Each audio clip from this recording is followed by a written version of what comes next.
দেখুন, জন্ম, মৃত্যু, বিয়ে, আমি জানি না আপনি বিশ্বাস করেন কি না, ঈশ্বরের ইচ্ছায় হয়তো হয়। সুতরাং কোনো মানুষ বিয়ে করবেন, এটা খুব স্বাভাবিক কথা। সে মানুষ যত প্রভাবশালী ব্যক্তিত্ব হতে পারে, একজন রাজনৈতিক ব্যক্তিত্ব হতে পারে দিলীপ ঘোষের মতো, প্রাক্তন বিজেপির সভাপতি, সাংসদ। তিনি একটু বেশি বয়সে বিয়ে করেছেন, তাই একটু বেশি কথা হচ্ছে, কিন্তু এটা খুব স্বাভাবিক ঘটনা বলে আমার মনে হয়েছে। কিন্তু এই স্বাভাবিক ঘটনার আশেপাশে যা ঘটছে, যেভাবে এই ঘটনাটাকে বিভিন্ন অন্যান্য ঘটনা আবর্তিত করছে, এই আবর্তনটা আমার একটু বেশ অন্যরকম লেগেছে। দেখুন, আমাদের রাজ্যে কোনো কিছু রাজনীতির বাইরে হয় না, সুতরাং দিলীপ ঘোষের বিয়েও যে আম বাঙালির মতো সাধারণ বিয়ে নয়, রাজনৈতিক বিয়ে, সে বিষয়ে আপনার কি কোনো সন্দেহ আছে? আমার তো কোনো সন্দেহ নেই। এখন অ্যাক্রস দ্য পার্টি লাইন দিলীপবাবুর বিয়েতে অনেকেই শুভেচ্ছা জানিয়েছে। তৃণমূল নেতাদের শুভেচ্ছা জানানোর সংখ্যাটা বেশি, তাদের গদগদ হয়ে যাওয়ার সংখ্যাটা বেশি। এটা কেন, সেটা ব্যাখ্যা করার চেষ্টা অবশ্যই করব। কিন্তু এখন যে বিষয়টা, যে অভিষেক বন্দ্যোপাধ্যায়ের মতো শক্তিশালী এবং প্রভাবশালী একজন রাজনৈতিক ব্যক্তিত্ব দিলীপবাবুকে বিয়ের শুভেচ্ছা জানিয়েছে, মুখ্যমন্ত্রী মমতা বন্দ্যোপাধ্যায় শুভেচ্ছা জানিয়েছেন, শুভেচ্ছা বার্তা চলে গিয়েছে তার হয়ে, এবং ফুলও দিয়েছে, অন্যান্য বিভিন্ন দিক থেকে শুভেচ্ছা বার্তা এসছে। তৃণমূলের এক জনপ্রিয় নেতা কি লিখলেন? উনি লিখলেন, প্রথমে রাজনীতি খুঁজবেন না। তারপরে উনি লিখছেন যে ইকো পার্কে, ঘটনাচক্রে ইকো পার্কের রেফারেন্সটা আমরা বারবার এই বিষয়ে দেখেছি। কারণ কি, ইকো পার্কে দিলীপবাবু যখন মর্নিং ওয়াক করতে যেতেন, সেই সময় দিলীপবাবুর এখনকার যিনি স্ত্রী, তিনি আসতেন, তার সঙ্গে দেখা সাক্ষাৎ হতো, কথাবার্তা হতো। তো মুখ্যমন্ত্রী মমতা বন্দ্যোপাধ্যায় কোনো এক সময় নিউ টাউনের বুকে একটি ঢাউস ইকো পার্ক তৈরি করেছেন। সেটাকে সামনে রেখে সেই জনপ্রিয় নেতা বলছেন যে দিলীপ ঘোষের বিয়ের পিছনে, অর্থাৎ দিলীপ ঘোষ রিঙ্কু মজুমদারের বিয়ের পিছনে মুখ্যমন্ত্রীর অবদান অনস্বীকার্য।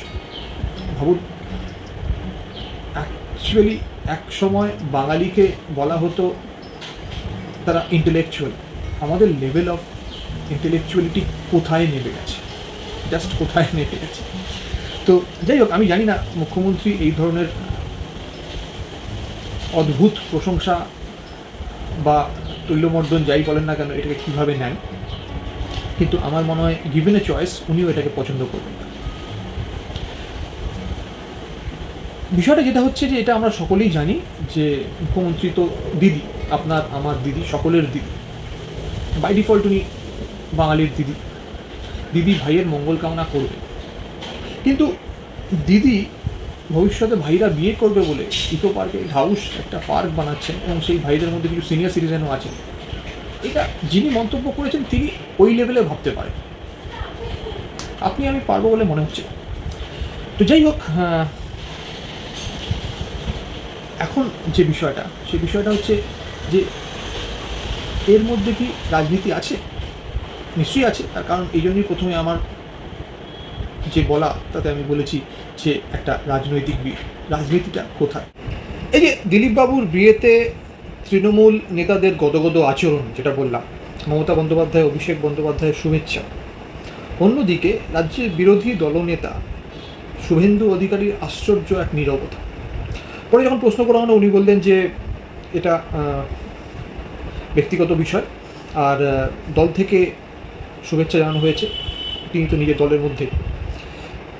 এটা কি কোনো রকমের কোনো সন্দেহের উদ্রেক করতে পারে?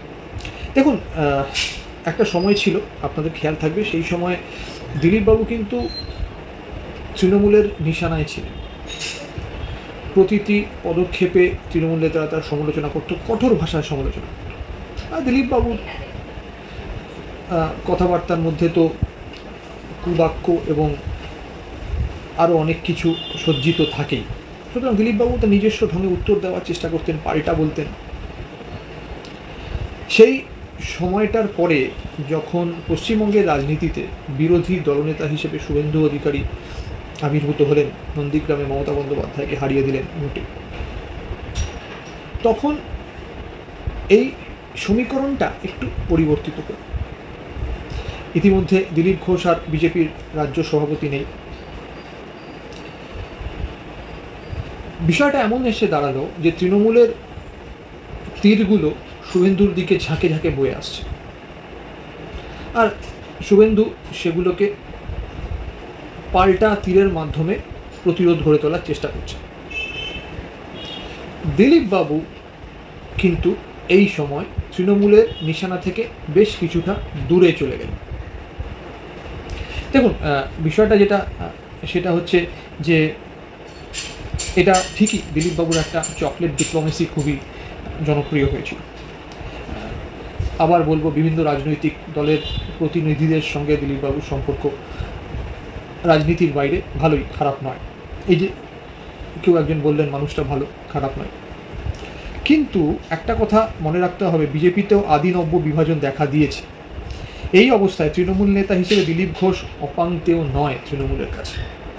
সেক্ষেত্রে যদি শোনেন দিলীপবাবুর বিয়ের খবর পেয়ে কোনো তৃণমূল নেতা ধুতি পাঞ্জাবি পরে নেমন্তন্ন খেতে রেডি হয়ে আছেন, অবাক হবেন না, কারণ এতে রাজনীতি আছে। কাউকে কাউকে একটু চিমটি কেটে দেওয়া হয় এর ফলে।